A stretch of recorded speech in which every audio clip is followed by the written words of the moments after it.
ब्रिजभूषण बोल रहे हैं कि देश को राहुल गांधी की कांग्रेस की जरूरत है, 2025 में सक्रिय होकर उनको राजनीति में एक्टिव हो जाना चाहिए। क्या कुछ पक्ष की राहुल गांधी जी की ज़रूरत है।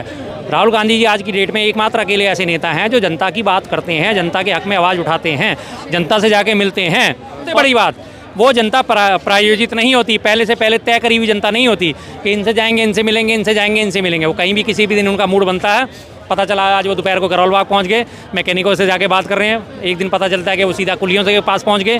वो कोई उनका प्री प्लान नहीं होता, वो जाते ही सीधे मिलने शुरू करते हैं। ब्रिजभूषण बोल रहे हैं कि देश को राहुल गांधी की कांग्रेस की जरूरत है, 2025 में सक्रिय होकर उनको राजनीति में एक्टिव हो जाना चाहिए। क्या कुछ आपकी राय है? चलिए, अच्छी बात है, दे रहा है दुरुस्त है, किसी किसी को कुछ समझ में आ रहा है और कह रहे हैं अगर वो ये बात अच्छी है, सकारात्मक वे में अगर ये बात कही गई है तो बहुत बढ़िया बात है। और ये बात वास्तव में सच है। अगर उनकी बातों को अगर हम दरकिनार भी करते हैं तो भी देश को वास्तव में विपक्ष की राहुल गांधी जी की ज़रूरत है। राहुल गांधी जी आज की डेट में एकमात्र अकेले ऐसे नेता हैं जो जनता की बात करते हैं, जनता के हक में आवाज़ उठाते हैं, जनता से जाके मिलते हैं। और वो जनता प्रायोजित नहीं होती। सबसे बड़ी बात, वो जनता प्रायोजित नहीं होती, पहले से पहले तय करी हुई जनता नहीं होती कि इनसे जाएंगे इनसे मिलेंगे, इनसे जाएंगे इनसे मिलेंगे। वो कहीं भी किसी भी दिन उनका मूड बनता है। पता चला आज वो दोपहर को करोल बाग पहुँच गए, मैकेनिकों से जाके बात कर रहे हैं। एक दिन पता चलता है कि वो सीधा कुलियों के पास पहुँच गए। वो कोई उनका प्री प्लान नहीं होता, वो जाते ही सीधे मिलने शुरू करते हैं। और इस बारे में कहीं कोई दिक्कत नहीं आती, क्योंकि सिक्योरिटी में अगर आपको पहले से पता हो कि आपको वहाँ जाके जाना है तो जो एलिमेंट्री होते हैं, जो गलत लोग होते हैं, उनको पता चल सकता है कि वहाँ जाएंगे तो वो षड्यंत्र कर सकते हैं। लेकिन आप अचानक से किसी जगह पे पहुँच जाओगे तो आपको कोई नहीं जान सकता ना कि आप अचानक से वहाँ आने वाले हो। तो ये चीज़ हमेशा बीजेपी के पूर्व सांसद हैं ब्रिजभूषण, हाँ जी, वो तारीफ कर रहे हैं, तो मायने क्या समझे जाए? अकल आ रही है धीरे धीरे लोगों को। हकीकत में सब जानते हैं, लेकिन क्या करें, वही वाला हाल है कटप्पा और बाहुबली वाला हाल के कटप्पा कुछ भी करे लेकिन रहना तो उन्होंने फेवर में ही है, सरकार की फेवर में रहना है, सिंहासन की उन्होंने वफादारी करनी है। तो आज की डेट में हालत यही है। तमाम बीजेपी के लीडर्स इस बात को जानते हैं, तमाम बीजेपी के लोग इस बात को जानते हैं, मीडिया इस बात को जानता है, IT सेल इस बात को जानता है कि वास्तविक राजनीति कौन कर रहा है, देश को किसकी ज़रूरत है। लेकिन बोलने से सब डरते हैं। उन्हें पता है कि हमने अगर बोल दिया तो हमारी रोटी पानी बंद हो जाएगी, हमारी रोजी रोटी बंद हो जाएगी। क्योंकि मीडिया चैनल्स की, बीजेपी की रोजी रोटी किस बात पे चलती है? राहुल गांधी जी को डिफेम करके।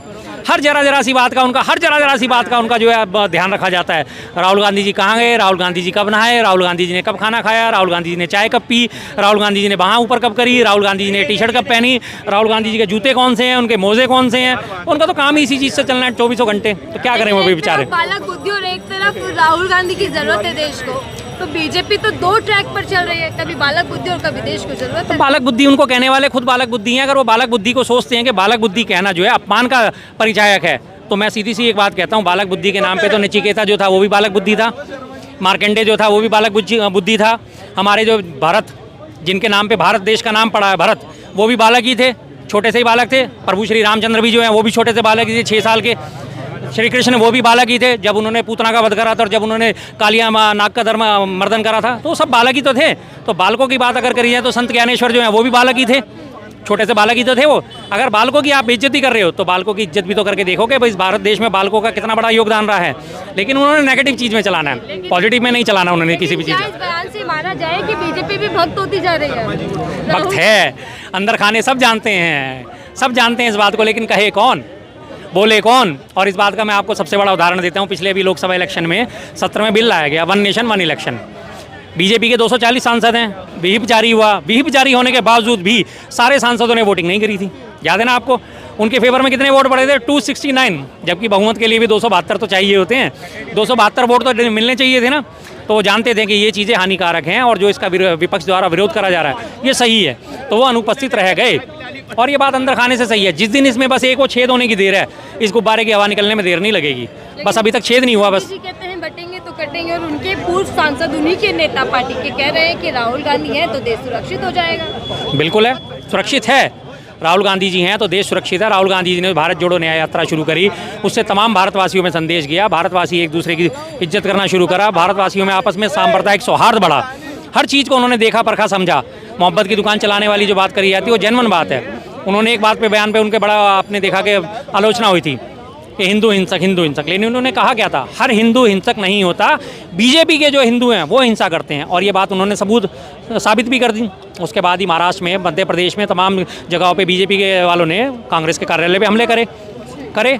जाहिर सी बात उन्होंने दिखा दी। अभी तमाम पीछे की बात करी जाए तो जब ये संसद में धक्का मुक्की वाला कांड हुआ था, इसमें भी उन्होंने क्या करा कि राहुल गांधी जी की आलोचना करते करते उनके जाके कार्यालयों पे तोड़फोड़ शुरू कर दी थी। तो उन्होंने तो सही तो कहा था, गलत क्या कहा था। लेकिन क्या योगी जी के लिए बड़ा झटका नहीं है ये? बीजेपी तो टेंशन में आ जाएगी इस बयान से। नहीं, बीजेपी तो टेंशन में है ही है। योगी जी और उनका आपस में आपको सबको पता है खींचतान किस तरह से चल रही है। कहीं ना कहीं योगी जी की सरकार से अंदर खाने भी लोग ऐसे संतुष्ट हैं। दबी जबान में कभी दबी जबान में भी खुल के स्वीकार करते हैं, उनके खिलाफ बयानबाजी करते हैं, फिर कहते हैं जी मेरे बयान को तोड़ मोड़ के पेश करा गया। चाहे वो उनके स्वामी प्रसाद मौर्य हों, उप मुख्यमंत्री, उन्होंने भी कितनी बार इस तरह से आलोचना करी है। केशव प्रसाद हैं, वो कितनी बार उन्होंने आलोचना करी। तो उस बात को देखा जाए तो वो बात बार वहीं ना कहीं साबित होती है कि अंदर खाने सब कुछ ठीक नहीं है। लेकिन दिखाया ये वाली सरकार है, पीएम मोदी ने आज भी बड़ा हमला बोला। वो तो कहेंगे ही, उन्होंने कब कौन से विपक्ष की कभी भी तारीफ करी है? किसी विपक्षी सांसद की, किसी विपक्षी नेता की, किसी विपक्षी सरकार की आज तक उनके मुंह से तारीफ सुनी है आपने? पिछले 11 सालों में उनका एक ही खटराक चला जा रहा है। वो ट्रैक जो है ना, वो एक ही चीज़ पे घूमे जा रहा है। पुराने टाइम के ग्रामोफोन होते थे, उनकी सुई एक जगह अटक जाती थी, वो वही चीज़ उनकी सुई घूमे जा रही है। विपक्ष ने ऐसा नहीं करा, विपक्ष ने वैसा नहीं करा, कांग्रेस ने ऐसा नहीं करा, कांग्रेस ने वैसा नहीं करा, नेहरू जी ने ऐसा नहीं करा, नेहरू जी ने वैसा नहीं करा। उसके अलावा उनके पास ट्रैक है ही नहीं कुछ भी। अपनी उपलब्धियां गिनाने के बाद भी तो एक ट्रैक बदलो सर। अपना ट्रैक भी तो बदलो कि हाँ मेरे पास ये है दिखाने के लिए, मैंने जनता को ये दिया। अब दिखाने के नाम पे वो आज 10 सालों में एक बार दिल्ली के लिए क्या लेके आए हैं? 1650 फ्लैट। अब 1650 फ्लैट की भी जा, हाँ जी हाँ जी, नहीं बनाया पीएम मोदी। बिल्कुल बिल्कुल, शीश महल नहीं बनाया, शीश महल तो उनका बन रहा है। ये रहा शीश महल, अभी 467 करोड़ की परियोजना जो है के लिए जाने जाते और फिर जी जी ये रहा द प्रिंट। मैं तो कह नहीं रहा, मैं कहूँगा तो लोग कहेंगे शर्मा जी झूठ बोलते हैं। द प्रिंट अच्छा खासा अखबार है, उसने छापा है 467 crore announce for PM renovation. और उसमें बाकायदा एक सुरंग बनाई जाएगी जिसमें मोदी जी नीचे नीचे से जाएंगे और सीधा पार्लियामेंट में अवतरित होंगे।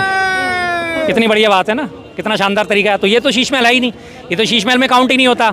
17,000 करोड़ के उनके जो 2 प्लेन हैं, हाँ जी, खाली है, उठाकर चल देंगे। मोदी जी तो कहते हैं ना कि गरीब परिवार से। बिल्कुल जी बिल्कुल, वो बार बार अपनी गरीबी का रोना रोते हैं। तो भाई साहब आप देश के 140 करोड़ लोगों को क्यों गरीब बना रहे हो? आप अगर गरीबी में आपने जीवन काटा तो बाकी देशवासियों को क्यों गरीब बना रहे हो? क्योंकि सारे देशवासी 81 करोड़ लोगों के हाथ में आपने 5 किलो राशन के लिए कटोरा पकड़ा दिया।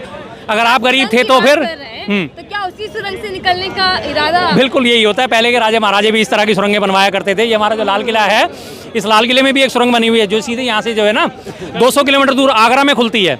और तमाम सुरंगें लाल किले में मौजूद हैं जिनको वक्त रहते पाट दिया गया, या अगर उनको खोला जाएगा तो आपको मिलेंगी कहीं ना कहीं। यहाँ से जो आगे कट रहा खजांची है चांदनी चौक में, तो यहाँ से जो शाहजहाँ का खजांची हुआ करता था वो सुरंग से आना जाना करता था ताकि उसका रास्ते में कोई अपहरण ना कर ले, रास्ते में उसे कोई मार ना दे, क्योंकि वो खजांची हुआ करता था। तो इसी तरह की सुरंग उनके लिए भी बनाई जा रही है। दिल्ली की चुनावी लड़ाई आप कैसे देखते हैं? फिलहाल त्रिशंकु आज की डेट तक तो त्रिशंकु नजर आ रही है। स्पष्ट बहुमत ना बीजेपी की हो, ना कांग्रेस को, और ना आम आदमी पार्टी को। अभी तक तो मुझे मिलता नजर नहीं आ रहा। लड़ाई में पहले आम आदमी पार्टी जो आगे थी, अब वो पिछड़ती नजर आ रही है। बीजेपी अपने वहीं की वहीं थी जहाँ स्टैंड थी। कांग्रेस का ग्राफ लगातार बढ़ रहा है। कांग्रेस की स्थिति क्या है? कांग्रेस की स्थिति एक्टिव मोड में और यात्रा का भी जिक्र चल रहा है, क्या जी इसका प्रभाव पड़ेगा? बिल्कुल प्रभाव पड़ेगा भी और प्रभाव पड़ा भी है। जो पीछे आप देवेंद्र यादव जी ने न्याय यात्रा निकाली थी, दिल्ली की 70 के 70 विधानसभाओं में अच्छा जन समर्थन मिला। बढ़िया लोगों ने अपनी समस्याएं साझा करी और वो लोग चाहते थे कि कोई नेता आए हमारी बातें सुने। कांग्रेस को आज भी लोग लाखों की तादाद में पसंद करते हैं। पिछले आप 2022 के चुनावों को उठा के देख लीजिए, 4 चुनाव हुए थे, 4 राज्यों में चुनाव हुए थे। 4 करोड़ 90 लाख वोट कांग्रेस को मिले थे और 4 करोड़ 81 लाख वोट जो है वो बीजेपी को मिले थे।